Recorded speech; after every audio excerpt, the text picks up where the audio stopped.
Testemunhos para a Igreja, volume 4, capítulo 60, Sociedades de Publicações. Em minha última visão, voltei ao início e progresso da causa da verdade presente. Quando nossa casa publicadora em Battle Creek foi originalmente estabelecida, os amigos da causa eram poucos e nosso povo geralmente pobre. Quando, porém, apelos para ajuda eram feitos, muitos vinham nobremente à frente e ajudavam a causa, adquirindo ações da obra de publicações. O Senhor se alegrava com o espírito de sacrifício manifestado. 26 anos se passaram desde aquele tempo, e na providência de Deus a luz da verdade tem brilhado por toda parte. O início foi pequeno e os primeiros amigos da causa tiveram que fazer grandes sacrifícios. A cada passo, grandes obstáculos tiveram que ser enfrentados e vencidos. Nossos irmãos que investiram seus recursos no escritório da Review estavam realizando a própria obra que o Senhor desejava que fizessem. Ele lhes havia dado recursos para serem usados com o propósito de fazer progredir a sua causa. O passar do tempo tem trazido muitas mudanças. A luz tem aumentado e se espalhado. Enquanto o povo estava ansioso pela verdade, tem clamado: guarda, a que horas estamos da noite? A resposta tem sido dada inteligentemente: vem amanhã e também à noite. Pela investigação meticulosa das profecias, entendemos onde estamos na história do mundo. Sabemos com certeza que a segunda vinda de Cristo está próxima. O resultado dessas investigações deve ser trazido perante o mundo através da imprensa. E à medida que a obra tem se expandido e aumentado, maiores instalações têm sido requeridas ano após ano, tem havido melhorias ininterruptamente. Tem sido motivo de admiração para o mundo que, com essa verdade impopular, tal prosperidade pudesse acompanhar a obra. Contudo, com a luz aumentada, a verdade confirmada e maiores vantagens de todos os lados para o avanço da causa, nossos trabalhos não correspondem à nossa fé. Se fosse certo os irmãos adquirirem ações de nossa casa publicadora, quando o nosso trabalho era pequeno e nossa influência limitada, não é de maior importância hoje, quando um trabalho muito mais amplo está indo avante e um correspondente aumento de recursos se faz necessário. As evidências de nossa posição têm aumentado ano após ano. Temos recebido novas garantias de que possuímos a verdade como revelada na palavra de Deus, que ao aceitar a mensagem do terceiro anjo, não temos dado atenção a fábulas, mas à firme palavra dos profetas. Estamos vivendo a plena luz da verdade bíblica. O Senhor apela ao seu povo para despertar e mostrar a sua fé por suas obras.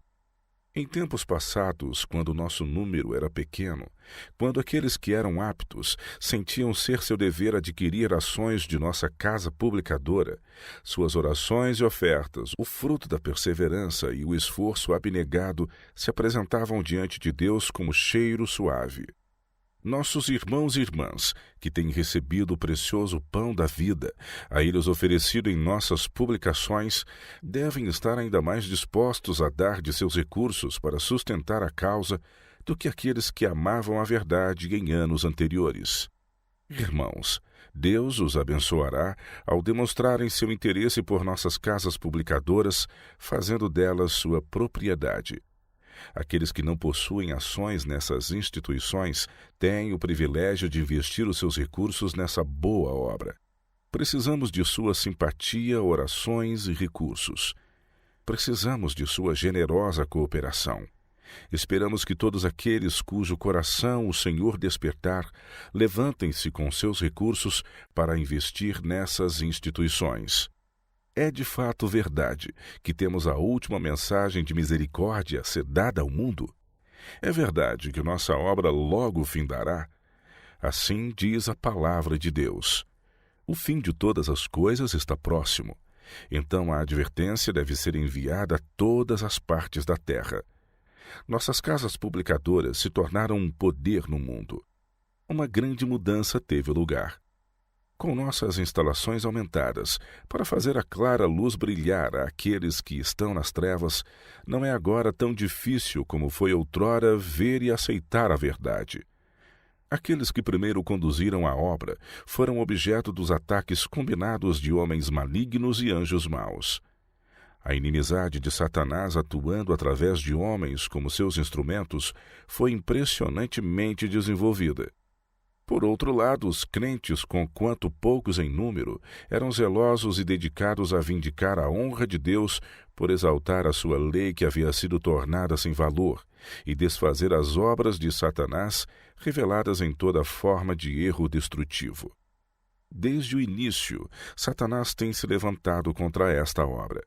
Ele tem estado determinado a trazer todo o seu poder para impor silêncio e varrer da terra aqueles que estão trabalhando para o avanço da luz e da verdade. Ele sempre tem tido certo êxito. Calúnia e cruel oposição têm sido trazidos para esmagar a preciosa verdade pelo desencorajamento de seus defensores. O grande adversário tem empregado seus enganos infernais de várias maneiras, e cada esforço feito tem levado para o seu lado um ou mais dos professos seguidores de Cristo. Aqueles cujo coração é carnal, que estão mais em harmonia com o arqui-enganador do que com Cristo, após um tempo desenvolveram seu verdadeiro caráter e seguiram para o seu próprio grupo.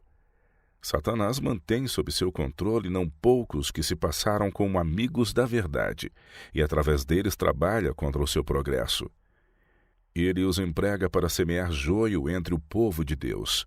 Assim, quando o perigo não foi suspeitado, grandes males existiram entre nós. Mas enquanto Satanás estava atuando com todo o engano da injustiça nos que perecem, firmes defensores da verdade têm feito frente à maré de oposição e mantido a palavra incorrupta em meio a um dilúvio de heresias. Embora a igreja às vezes tenha sido enfraquecida por múltiplos desencorajamentos e pelo elemento rebelde que tem enfrentado, ainda a verdade brilha mais forte após cada conflito. As energias do povo de Deus não foram esgotadas. O poder de sua graça tem despertado, renovado e enobrecido os firmes e os verdadeiros. Vez após vez o antigo Israel fora afligido por murmuradores rebeldes. Estes nem sempre foram pessoas de pouca influência. Em muitos casos, homens de renome, governantes de Israel, voltaram-se contra a liderança providencial de Deus e dispuseram-se ferozmente a destruir aquilo que haviam antes zelosamente edificado. Temos visto algo assim repetido muitas vezes em nossa experiência. É inseguro para qualquer igreja apoiar-se sobre alguns pastores favoritos, confiar num braço de carne. Somente o braço de Deus é capaz de suster todos aqueles que nele se apoiam.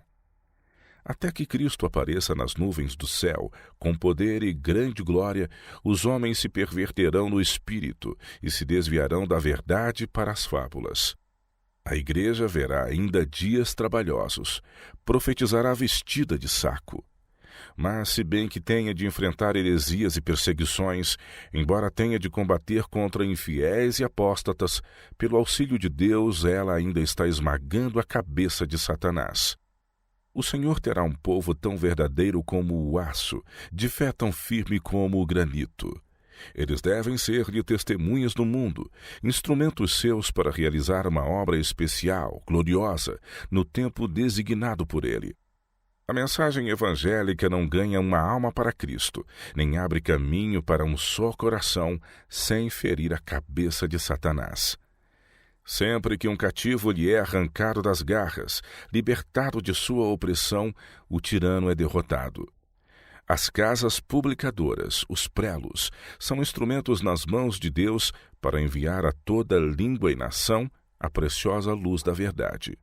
Essa luz está atingindo mesmo as terras pagãs e faz constantes incursões contra a superstição e todo o erro concebível.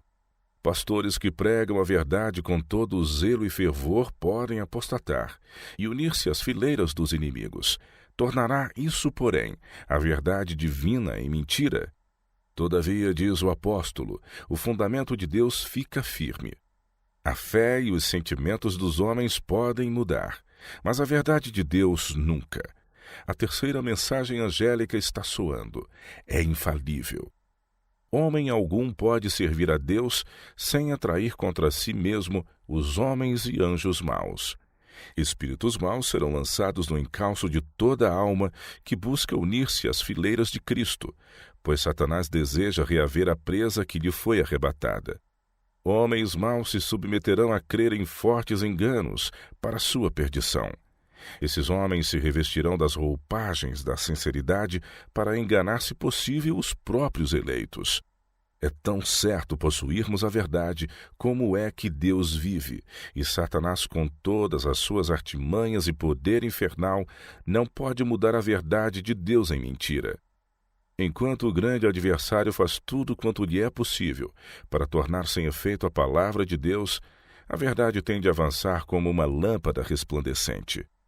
O Senhor nos destacou e tornou-nos objetos de sua admirável misericórdia. Havemos nós de encantar-nos com os palavreados do apóstata? Preferiremos tomar posição ao lado de Satanás e seus exércitos? Unir-nos-emos aos transgressores da lei de Deus? Antes seja nossa oração: Senhor, põe inimizade entre mim e a serpente. Se não estivermos em inimizade com suas obras tenebrosas, seremos rodeados por seus poderosos laços, e seu aguilhão está pronto a ser cravado em nosso coração. Devemos considerá-lo um inimigo mortal. Precisamos nos opor a ele em nome de Cristo. Nossa obra ainda prossegue avante. Temos de lutar por toda polegada de terreno. Que todos quantos tomam nos lábios o nome de Cristo se revistam da armadura da justiça. Irmãos e irmãs, em nome de nossas casas publicadoras nós apelamos para que invistam nessas instituições. Nada tenham a temer. Invistam os seus recursos onde renderão. Espalhem raios de luz às partes entenebrecidas do mundo. Não há tal coisa como fracasso nessa obra. É seu privilégio e dever fazer agora como seus irmãos fizeram, quando havia bem poucos amigos da causa da verdade. Invistam em nossas casas publicadoras, para que possam sentir que têm interesse nelas. Muitos investem o seu dinheiro em especulações mundanas, e ao fazer isso são roubados em cada dólar. Pedimos que mostrem sua liberalidade, fazendo investimentos em nossa obra de publicações. Far-lhes-á bem. O seu dinheiro não será perdido, mas colocado a juros para aumentar o seu capital no céu. Cristo deu tudo por vocês. O que darão por ele? Ele pede o seu coração. A ele o entreguem, pois lhe pertence. Cristo pede o seu intelecto. A ele o entreguem, pois lhe pertence. Pede o seu dinheiro. A ele o entreguem, pois lhe pertence. Não sois de vós mesmos, porque fostes comprados por preço. Deus deseja vocês e os seus, que as palavras do salmista real expressem o sentimento de seu coração. Tudo vem de ti, e da tua mão tu damos. Chegou o tempo em que devemos saber por nós mesmos porque cremos da maneira como fazemos. Devemos defender a Deus e a verdade contra uma geração descuidada e incrédula. O homem que uma vez conheceu o caminho da vida e volveu-se das convicções de seu próprio coração ao sofisma de Satanás, será mais inacessível e mais indiferente do que aquele que nunca provou o amor de Cristo. Ele será sábio para fazer o mal. Ligou-se a Satanás mesmo contra a luz e o conhecimento. Eu digo aos meus irmãos, sua única esperança está em Deus. Precisamos ser revestidos da justiça de Cristo se queremos resistir à impiedade predominante. Devemos revelar a nossa fé por nossas obras. Lancemos para nós mesmos um sólido fundamento para o futuro, a fim de que possamos apoderar-nos da vida eterna. Devemos trabalhar não em nossa própria força, mas na força de nosso Senhor ressuscitado. O que faremos e ousaremos por Jesus? Nossas casas publicadoras são propriedades de todo o nosso povo, e todos devem trabalhar até elevá-las acima de dificuldades financeiras. Para circular nossas publicações, elas foram oferecidas a um preço tão baixo que pouco lucro chegava ao escritório para reeditar os mesmos trabalhos. Isso tem sido feito com os melhores motivos, mas não com critério experiente de longo alcance. Com o baixo preço das publicações, o escritório não podia preservar um capital sobre o qual operar. Isso não foi plenamente visto e criteriosamente investigado. Esses preços baixos levaram o povo a subestimar as obras, e não foi totalmente discernido que, uma vez que essas publicações fossem colocadas a preço baixo, seria muito difícil aumentá-lo até o devido valor. Nossos pastores não tiveram o encorajamento adequado. Eles precisam ter recursos a fim de viver. Tem havido uma triste falta de previsão ao colocar nossas publicações a preço baixo e ainda outra em fazer com que os lucros fossem dedicados às sociedades de publicações. Essas questões têm sido levadas a extremos e haverá uma reação. Para que as sociedades de publicações prosperem, os instrumentos para fazer e imprimir livros precisam prosperar. Se esses instrumentos forem prejudicados e as casas publicadoras sobrecarregadas de débito, as associações de publicações não se demonstrarão um êxito. Tem havido gerenciamento errado, não proposital, mas com zelo e ardor para levar avante a obra missionária. Na distribuição e ampla circulação de periódicos, folhetos e panfletos, os instrumentos para produzir essas publicações foram prejudicados e embaraçados. Sempre há perigo de levar qualquer bom trabalho ao extremo. Homens responsáveis estão em perigo de se tornarem homens de uma única opinião, de concentrar os seus pensamentos sobre um ramo da obra em detrimento de outras partes do grande campo. Como um povo, precisamos resguardar-nos em todo aspecto.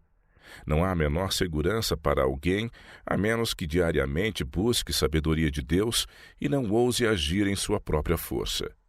O perigo sempre nos circunda, e devemos ter grande precaução para que nenhum ramo da obra seja tornado uma exclusividade, enquanto outros interesses são deixados a sofrer. Erros têm sido cometidos em reduzir o preço das publicações para atender certas dificuldades. Esses esforços precisam mudar. Aqueles que tomaram essas medidas eram sinceros. Imaginaram que a sua liberalidade levaria pastores e povo a trabalharem para aumentar grandemente a demanda pelas publicações. Pastores e povo devem agir nobre e liberalmente no trato com nossas casas publicadoras. Em vez de estudarem e imaginarem como podem obter periódicos, folhetos e livros com mais baixo preço, devem procurar levar a mente do povo a perceber o verdadeiro valor das publicações.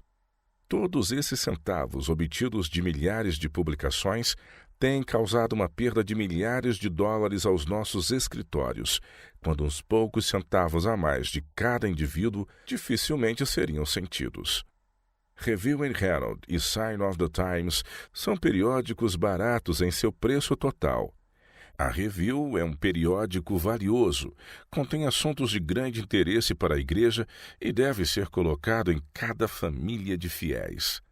Se alguém é por demais pobre para obtê-lo, a igreja deve, por subscrição, arrecadar o montante do preço total do periódico e supri-lo às famílias necessitadas. Quão melhor seria esse plano do que colocar esses pobres à mercê da casa publicadora ou da sociedade de publicações. A mesma atitude deve ser seguida com respeito aos Signs. Com pequenas variações, esse periódico tem aumentado em interesse e em valor moral como uma publicação pioneira desde o seu estabelecimento. Esses periódicos são unânimes em interesse. São dois instrumentos no grande campo para realizar seu trabalho específico em difundir a luz neste tempo designado por Deus. Todos devem empenhar-se tão zelosamente para fortalecer tanto um quanto o outro. Os olhos do Senhor estão sobre os justos e os seus ouvidos atentos às suas orações. Cristo socorrerá aqueles que recorrem a Ele em busca de sabedoria e força. Se enfrentarem o dever e a prova com humildade de alma, dependendo de Jesus, seu poderoso anjo estará por perto, e aquele em quem confiaram se provará um ajudador todo suficiente em toda emergência. Aqueles que ocupam posições de responsabilidade devem diariamente tornar-se mais intimamente familiarizados com a excelência, a fidelidade e o amor de Cristo. Devem ser capazes de exclamar com segurança: "Eu sei em quem tenho crido." Esses homens devem trabalhar como irmãos, sem qualquer sentimento de contenda. Cada um deve praticar o seu dever, sabendo que o olho de Deus está perscrutando os motivos e propósitos e lendo os sentimentos mais íntimos da alma. A obra é uma, e se os homens de liderança não permitirem que a própria mente e os próprios sentimentos e ideias sejam introduzidos para governar e mudar o desígnio do Senhor, haverá a mais perfeita harmonia entre esses dois ramos da mesma obra. Nosso povo deve fazer maiores esforços para ampliar a circulação da Review. Se nossos irmãos e irmãs tão somente manifestassem maior zelo e dedicassem mais perseverantes esforços para realizá-lo, isso seria feito. Cada família deve ter esse periódico. E caso negassem a si mesmos seus pequenos luxos, chá e café, muitos que agora não têm suas visitas semanais poderiam pagar para que o mensageiro de luz alcançasse os seus lares. Quase toda família tem uma ou mais revistas seculares, e essas frequentemente contêm histórias de amor e relatos excitantes de vilania e assassinato que prejudicam a mente daqueles que os leem. Os que consentem em passar sem a Review and Herald perdem muito.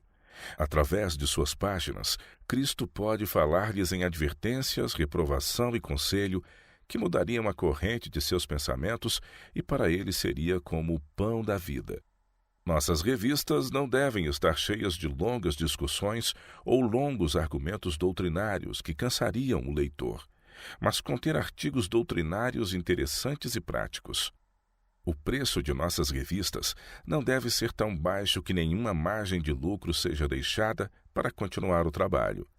O mesmo interesse que tem sido manifesto em circular Signs of the Times deve ser demonstrado em ampliar a circulação da Review. Se isso for feito, o êxito acompanhará o esforço. Estamos sobre terreno encantado, e Satanás está continuamente trabalhando para embalar nosso povo no berço da segurança carnal. Há uma indiferença, uma falta de zelo que paralisa todos os nossos esforços. Jesus foi um obreiro zeloso, e quando seus seguidores nele se apoiarem e trabalharem como ele trabalhou, verão e perceberão os resultados correspondentes. Um esforço deve ser feito para atribuir um preço apropriado às nossas publicações e levá-las de volta gradualmente a um patamar adequado. Não devemos ser afetados pelo clamor de especulação de fazer dinheiro. Devemos avançar firmemente indiferentes à censura, não corrompidos pelo aplauso. Voltar a um patamar adequado será uma tarefa mais difícil do que muitos supõem, mas deve ser feita a fim de salvar nossas instituições de dificuldades financeiras. Nossos irmãos devem ser precavidos, para que não se tornem estereotipados em seus planos e esforços. Podem gastar tempo e dinheiro elaborando um plano correto para que o trabalho seja feito desse modo. Caso contrário, ele não será realizado corretamente. Há perigo de ser por demais específico. Deve haver maior cuidado em evitar despesa no transporte de livros e pessoas. A influência é má sobre a causa de Deus. Irmãos, vocês devem agir cautelosa, econômica e criteriosamente. Uma grande obra deve ser feita, e nossos escritórios estão em dificuldades financeiras. Há homens que trabalham fielmente no escritório de Battle Creek que não recebem o equivalente por seus esforços. Justiça não é feita para com esses homens. Em outro trabalho, eles poderiam ganhar o dobro da quantia que recebem aqui, mas conscienciosamente continuam trabalhando, porque sentem que a causa de Deus precisa de sua ajuda. Há uma grande obra a ser feita no tempo designado por Deus em planejar e executar projetos para o avanço de sua causa. Nossas publicações devem ter uma ampla circulação, pois estão realizando um grande trabalho. Há muita obra missionária a ser feita, mas tem-me sido mostrado que há perigo de tornar esta obra mecânica demais, tão confusa e complicada que muito menos será realizado do que se fosse mais simples, direta, clara e decidida. Não temos tempo nem dinheiro para manter todas as partes dessa maquinaria em ação harmoniosa. Nossos irmãos que têm responsabilidades em estabelecer planos para levar avante essa parte da obra devem ter em mente que, embora sejam essenciais educação e treinamento a fim de trabalhar inteligentemente, há perigo de fazer disso uma questão exagerada. Ao obter a mais completa educação em todos os detalhes e deixar princípios vitais fora de cogitação, tornamo-nos obreiros áridos e formais. Os corações que Deus tem tornado dispostos pela atuação de sua graça são capacitados para a obra. Deus deseja trabalho dedicado, propósito altruísta, princípio puro e elevado, motivação nobre e santa, Ele aceitará.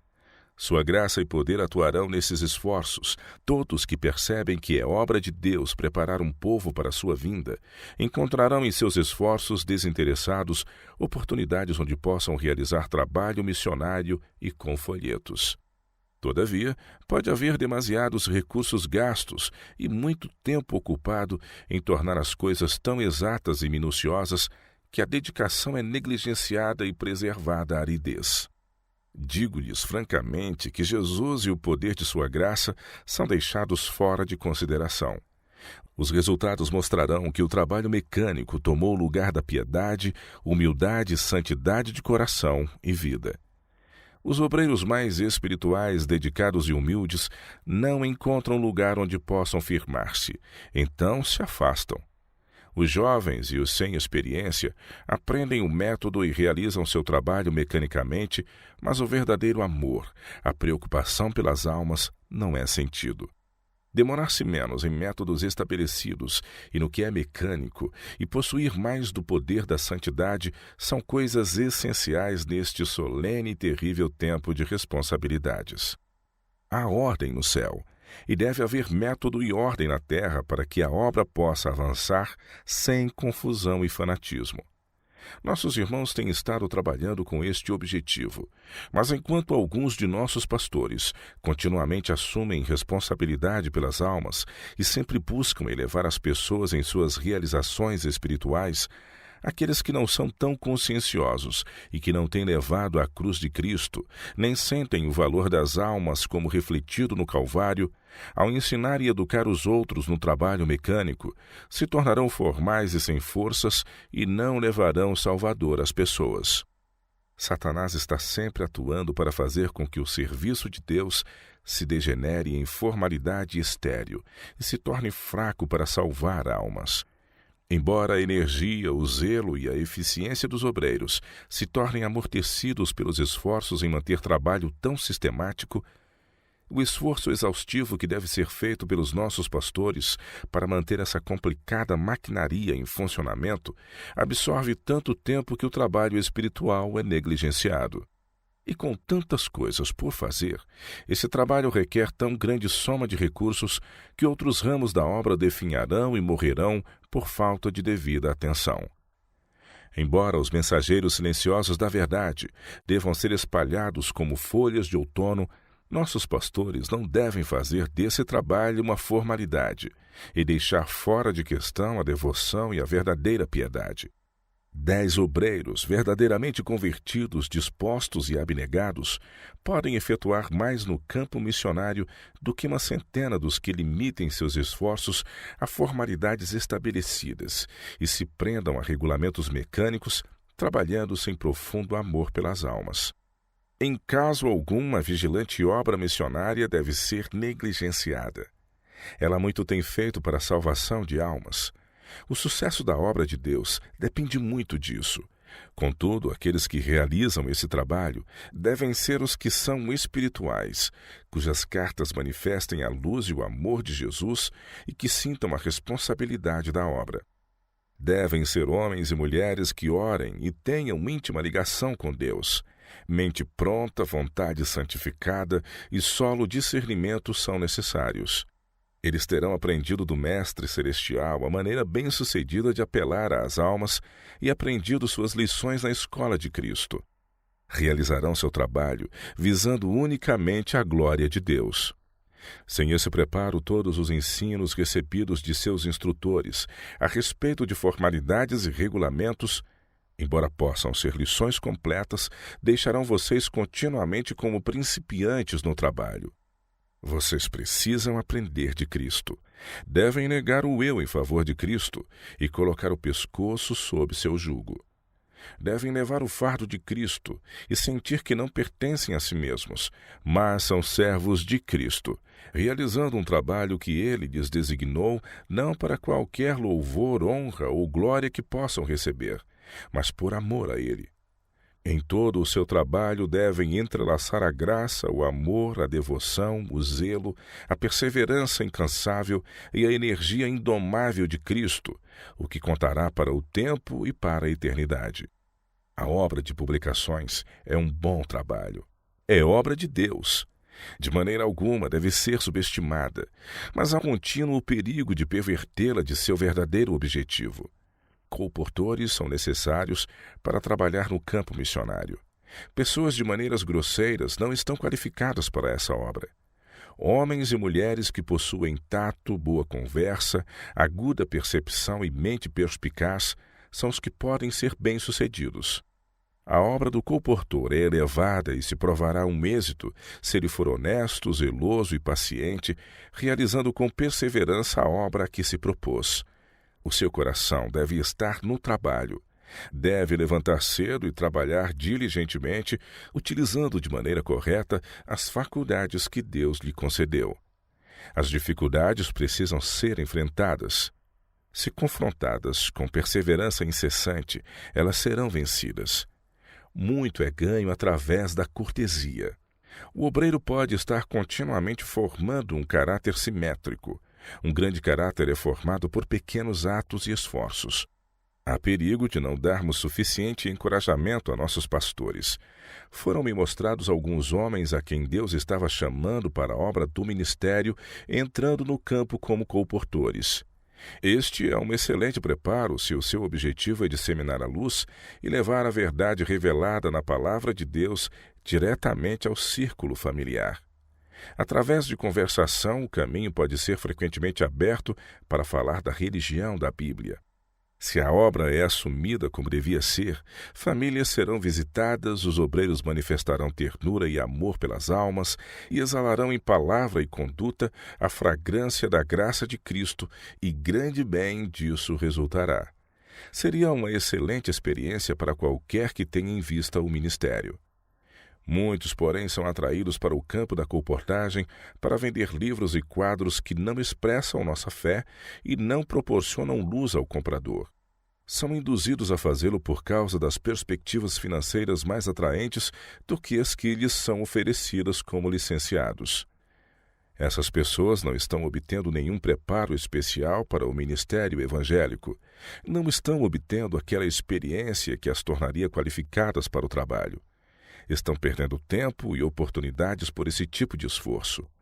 Não estão aprendendo a sentir responsabilidade pelas almas e a obter diariamente conhecimento do método para ser bem-sucedido na conquista de almas para a verdade. Esses homens são frequentemente desviados das convicções do Espírito de Deus e recebem um cunho mundano de caráter, esquecendo-se de quanto devem ao Senhor que deu a sua vida por eles. Empregam suas faculdades para seus próprios interesses egoístas e recusam trabalhar na vinha do Senhor.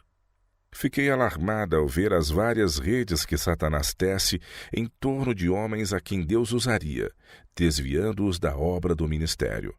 Certamente haverá escassez de obreiros, a menos que haja mais encorajamento dado aos homens para melhorar a sua habilidade com o propósito de se tornarem ministros de Cristo.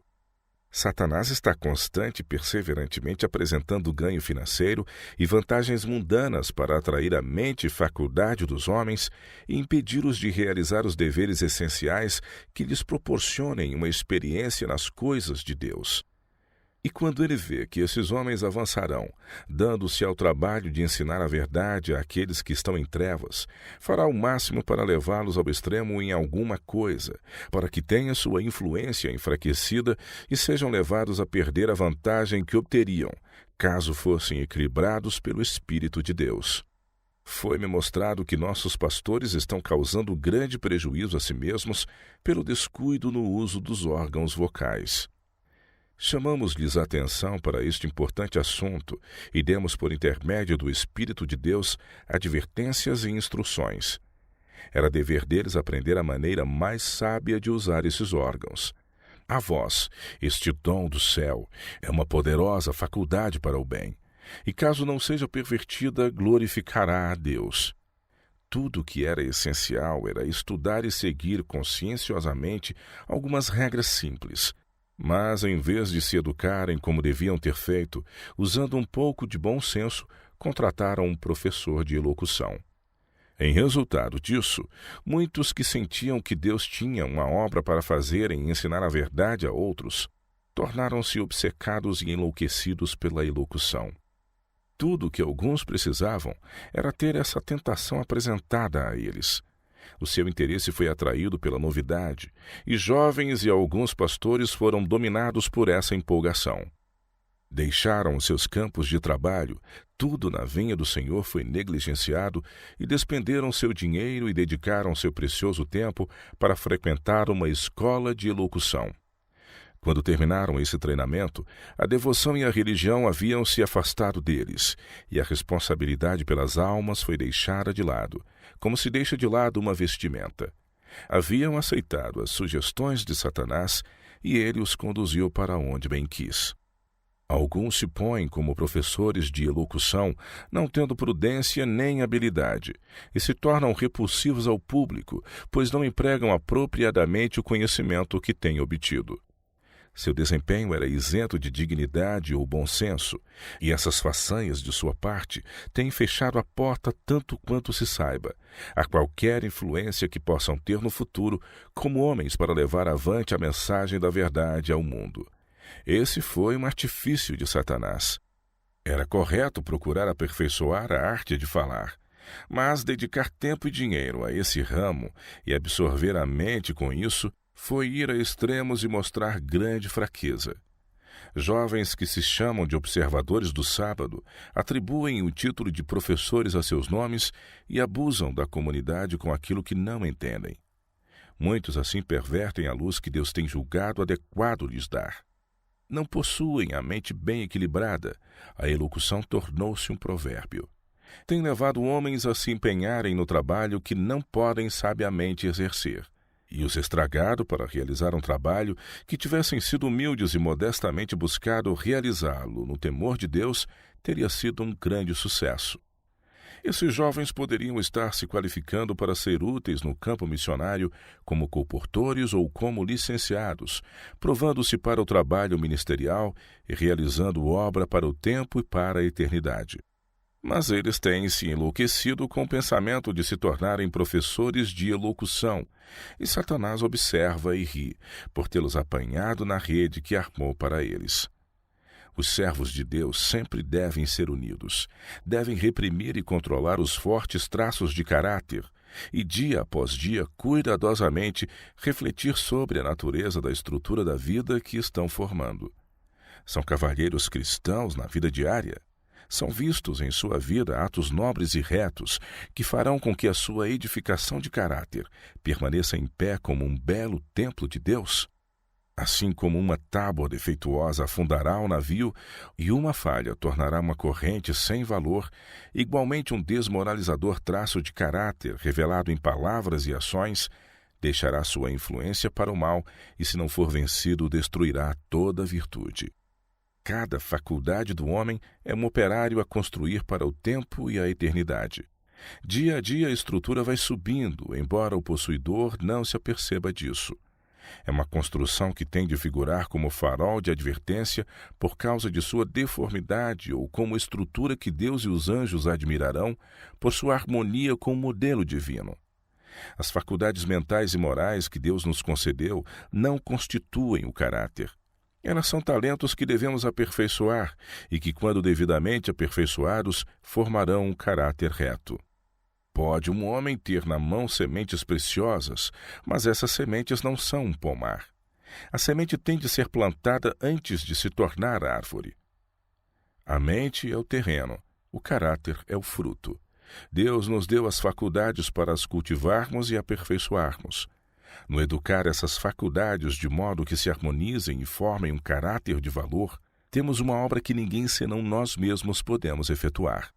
Aqueles que têm traços de caráter mordazes e rudes são culpados perante Deus se por treinamento não reprimirem e desarraigarem toda a amargura de sua natureza. O homem que cede à impaciência está servindo a Satanás. Daquele a quem vos ofereceis como servos para a obediência, desse mesmo a quem obedeceis sois servos. Um bom caráter é mais precioso à vista de Deus do que o ouro de Ofir. O Senhor deseja que os homens atuem para o tempo e para a eternidade. Recebemos o bem e o mal como legado, e pelo cultivo podemos fazer o ruim pior ou o bom melhor. O mal, como aconteceu com Judas, terá ascendência ou será expurgado de nossa alma, predominando o bem. Os princípios, a justiça e a honestidade sempre devem ser acalentados. A honestidade não permanecerá onde se abriga a astúcia. Elas jamais estarão de acordo, uma é de Baal, a outra é de Deus. O mestre requer que seus servos sejam nobres nos intuitos e ações. Toda cobiça e avareza precisam ser vencidas. Os que escolhem a honestidade como sua companheira, introduzi-la-ão em todos os seus atos. Para uma grande classe, tais homens não são agradáveis, mas para Deus eles são belos. Satanás trabalha para inserir-se em toda parte. Ele quer separar verdadeiros amigos. Há homens que sempre estão falando, bisbilhotando e dando falso testemunho, lançando as sementes da discórdia e causando disputas. O céu considera esta classe como os mais eficientes servos de Satanás. Mas o homem que é difamado se encontra numa posição muito menos perigosa do que quando é adulado e elogiado por alguns de seus esforços que parecem ser bem-sucedidos. O louvor de pretensos amigos é mais perigoso do que a censura. Todo homem que enaltece a si mesmo remove o brilho de seus melhores esforços. Um caráter verdadeiramente nobre não condescenderá em ressentir-se das falsas acusações dos inimigos. Toda palavra proferida se torna inofensiva, pois ela fortalece o que não pode destruir. O Senhor quer que seu povo esteja firmemente unido com Ele, o Deus de paciência e amor. Todos devem manifestar em sua vida o amor de Cristo. Que ninguém se aventure a depreciar a reputação ou a posição de outrem. Isto é egoísmo. Está dizendo, eu sou muito melhor e mais capaz do que você, que Deus me dá preferência. Você não é muito apreciado. Nossos pastores que ocupam cargos de responsabilidade são homens aceitos por Deus. Sua origem, sua posição anterior, se andaram atrás do arado, se usaram os instrumentos de carpinteiro ou desfrutaram as vantagens de um colégio, não importa. Se Deus os aceitou, acautelem-se todos quanto a lançar sobre eles a mais leve crítica. Não falem nunca desdenhosamente de algum homem, pois ele pode ser grande aos olhos do Senhor, ao passo que aqueles que se sentem grandes talvez sejam pouco estimados por Deus devido à perversidade de seu coração. Nossa única segurança está em prostrar-nos junto à cruz, ser pequenos aos nossos próprios olhos e confiar em Deus, pois só Ele tem poder para tornar-nos grandes. Nossos pastores estão em perigo de tomar para si mesmos o crédito do trabalho que realizam. Julgam que Deus os está favorecendo e se tornam independentes e autossuficientes. Então o Senhor os entrega aos golpes de Satanás.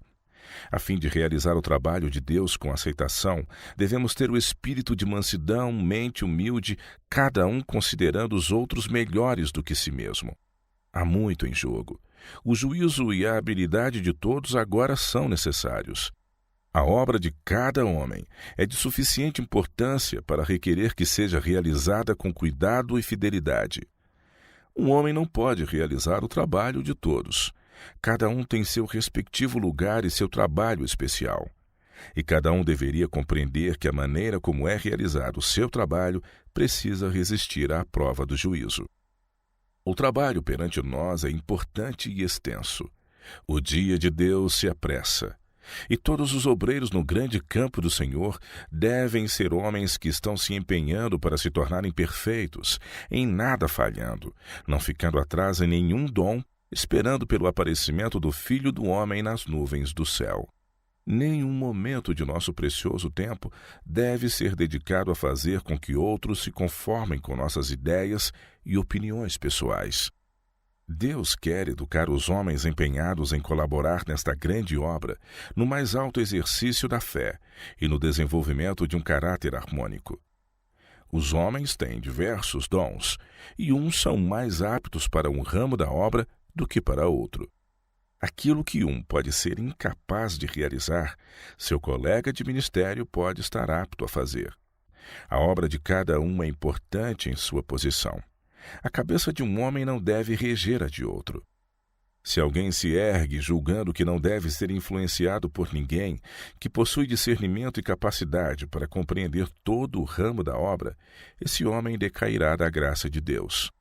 Meu marido tem experiência e qualidades que são valiosas, se puderem ser santificadas pela graça de Cristo.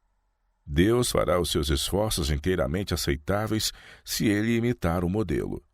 Deus desejaria que os pastores Haskell, Butler, Whitney e White se aproximassem dele. Esses homens podem ter preciosas qualidades, mas a menos que Cristo seja revelado no caráter, eles não serão mais aceitos do que a oferta de Caim. Sua oferta foi boa em si mesma, mas nela não havia Salvador.